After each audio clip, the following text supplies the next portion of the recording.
Karen had a reputation in the neighborhood. SH strutted around like the HOA queen, peering into everyone's driveways, making notes about long heights, and whispering to her little circle of followers about violations no one but her cared about. But lately, SH had developed a new hobby, stealing packages.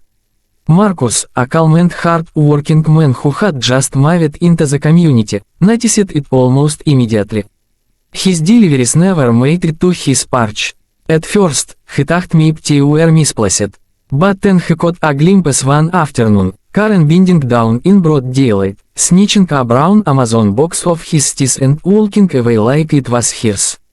Marcus wasn't the type to cause a scene. He worked quietly, kept to himself, and didn't need drama. But when Karen crossed the line into stealing, he decided it was time to teach her a lesson. And it wasn't going to be a simple confrontation. For a few days, he plotted. He ordered a decay package and placed it on his porch where Karen's nasty ice cold seat. Inside wasn't the new phone SH probably happy for, nor expensive electronics.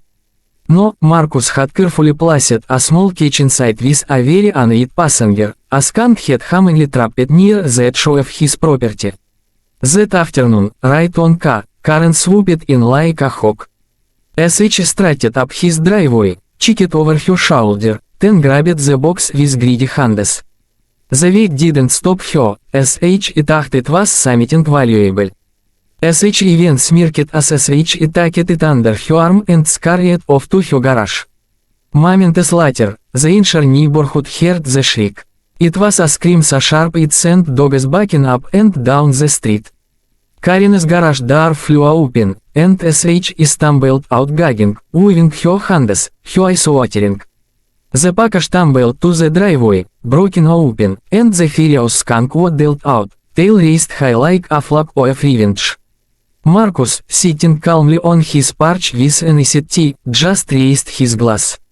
Neighbors peeked out from their windows, some stifling clatter, others recording on their phones.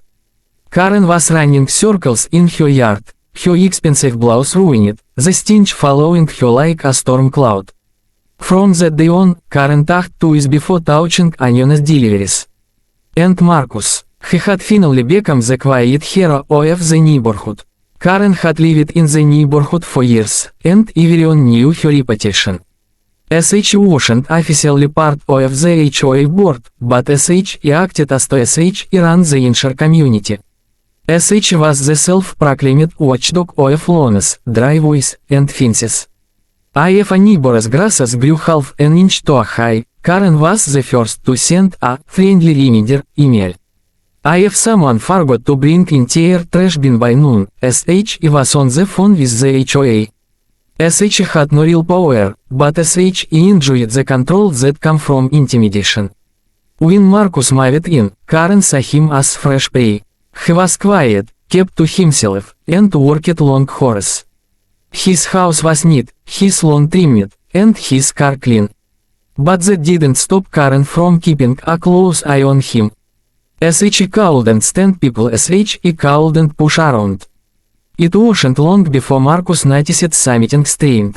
He had ordered a few things online after moving, kitchen supplies, a new toolset, and a pair of sneakers. But the deliveries never arrived. The tracking information always showed delivered, yet the packages were nowhere to be found. At first, Marcus thought the delivery driver was making mistakes. Then, one afternoon, he came home earlier than usual and caught a glimpse of the truck. From the corner of his window, he saw Karen strolling down the street. SH glanced around casually, then walked right up his stairs as if SH belonged to her. Without hesitation, SH bent down, picked up a brown Amazon box, tucked it under her arm, and walked back to her house like it was hers. Marcus froze, his jaw tightening. So that was it. Karen was stealing his packages. He wasn't the only victim either. Other neighbors had mentioned missing deliveries, but no one had suspected Karen. SH had cultivated an image of being a protector of the neighborhood, always preaching about safety. In reality, SH was preying on her neighbors like a fox in a henhouse. Marcus wasn't the kind of man to start fights. He had learned long ago that some battles weren't worth the stress. But Karen had crossed a line. SH hadn't just taken boxes, SH had stolen his trust. And if SH thought he was too quiet to stand up for himself, SH was about to learn otherwise. He began to think carefully about what to do. Calling the police was an option, but he knew Karen's type. SH would deny everything, twist the story, maybe even accuse him of harassment.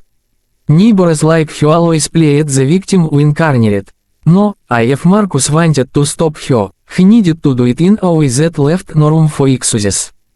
He needed to embarrass her so badly that SH would never dare touch his porch again. That is when the idea came to him, an idea both mischievous and poetic. It happened late one night while Marcus was taking out the trash.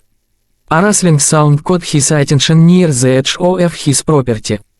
He looked over and saw a small black and white animal rummaging through leaves. At first, he froze, recognizing the bushy tail raised high. A skunk. Most people would run the other way, but Marcus didn't. Instead, he smiled. That little creature had just given him the perfect plan.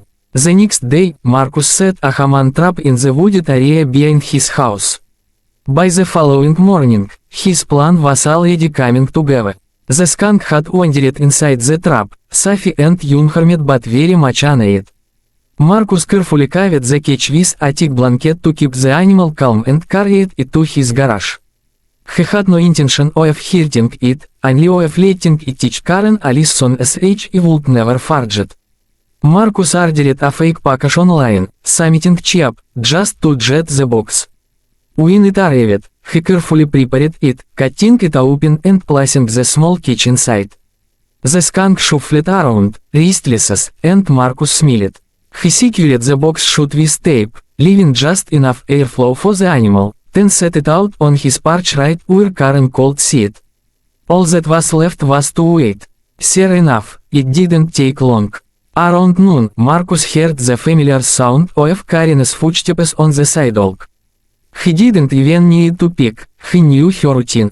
SH always looked around like a thief in a cartoon, making sure no one was watching, before striking. And Teddy was no different. Karen sauntered up his driveway with fake confidence. SH pretended to be out for a walk, but her eyes were locked on the package. SH didn't hesitate for a second. Bending down, SH scooped it up, smirking as to SH had outsmarted him again. SH cradled the box like treasure and hurried back toward her garage. Marcus sat inside his living room, sipping iced tea and waiting for the fireworks.